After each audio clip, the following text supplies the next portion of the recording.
Hi, Harold Hemmings recaps here. Before we start, warning. Spoilers ahead. Today, I'm gonna explain an American drama film starring Lily Collins called To the Bone. The movie begins with Ellen, a 20-year-old college student who drops out of school because she is dealing with anorexia. She lives with her stepmother, Susan, and her stepsister, Kelly. She always does sit-ups every day to lose weight. When having dinner with her younger sister, she even memorizes and always counts the number of calories in her food. Susan tells her that all this time her father has been struggling to deal with her sickness through an inpatient program, but still not making any progress. She also informs that Ellen can return to her biological mother's home if her weight has improved. Then Susan wants to weigh her and finds out that her condition is getting worse by the time. With her condition like that, her stepmother decides to take her to a specialist, Dr. William Beckham. Turns out Ellen's biological mother has some problems, that her biological mother has bipolar disorder. Then Dr. Beck checks her back and finds that her back is bruised due to excessive sit-ups and her body starts to get hairy trying to keep her body warm. Ellen still thinks that it's fine for her, until Dr. Beck tells her that her current condition may kill her at any time. He insists that Ellen must join his patient program, if she wants to live. She initially is reluctant to do so, but her mind is changed when her half-sister asks her to do the program for her life. Finally, she decides to join the patient program, moving into the house with 6 other patients with anorexia and bulimia. She is greeted by one of the patients there, named Anna. There is also Luke, an upbeat ballet dancer, who is near recovery from both his anorexia and a knee injury. Ellen shares a room with Anna and Pearl, another patient with anorexia. Then Luke takes her around the house starting from the living room, where they do therapy.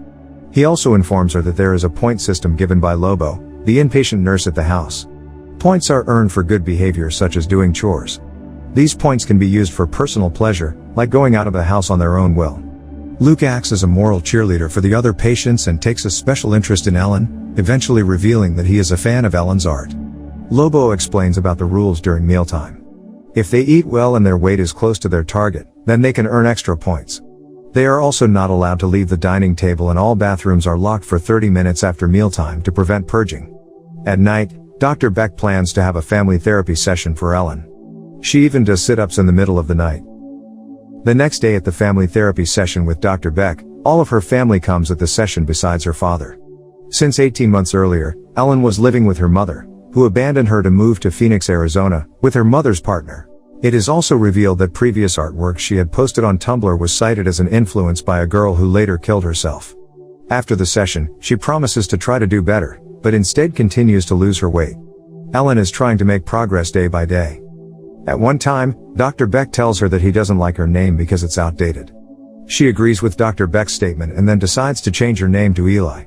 After that, she starts bonding with the other members of the house. She then talks with Luke, who asks her out for a dinner date at a restaurant, using the points he has earned. In the end, with all the reasons from Luke, she decides to go to the restaurant. There, she just tastes the food, then vomits it back up. Soon, she starts to be able to eat a little bit of cookie. However, that night she is surprised when Luke kisses her and admits he is starting to fall in love with her. She panics and quickly rejects him. Later on, she learns that Megan, another patient in the house, is pregnant. Unfortunately, she miscarries her baby, having resumes her purging after reaching the 12-week mark and believing it was safe. The event sends Ellen into a tailspin. She starts to not eat again until Dr. Beck told her that she only has a few days from getting the feeding tube. Then she ignores Dr. Beck and decides to run away from the house. On her way out, Luke sadly begs her to stay, telling her that he needs her, as he realizes that his knee condition is permanent and he will never be able to properly dance again and needs something new on which to focus, but Ellen still leaves him anyway. At the station, she feels dizzy and almost dies due to her condition worsened. Luckily, she manages to go back to her biological mother's home. That night, her mother expresses her guilt and says sorry for the postpartum depression she had after giving birth to Ellen. Then she suggests that she might try feeding Ellen with a bottle while rocking her to help solve both their issues. At first, she finds the idea is so strange, but after her mother tells her that she accepts if Ellen chooses death, she decides to go along with the idea and allows herself to be rocked while her mother feeds her rice milk from a bottle. After eating, Eli goes out for a walk at midnight. Not long after, she passes out. Then she hallucinates that she is in a tree where she kisses Luke, who is able to make her to see how sick she is now. Later, he gives her a piece of coal that represents her courage, and she decides to swallow it. The next morning, she wakes up from her dream. She immediately returns home and embraces her stepmother and her sister, and she goes to Beckham's patient program as she now has a stronger courage to live. Subscribe to watch more videos like this, turn on notifications, and leave a like to help the channel out. Thank you.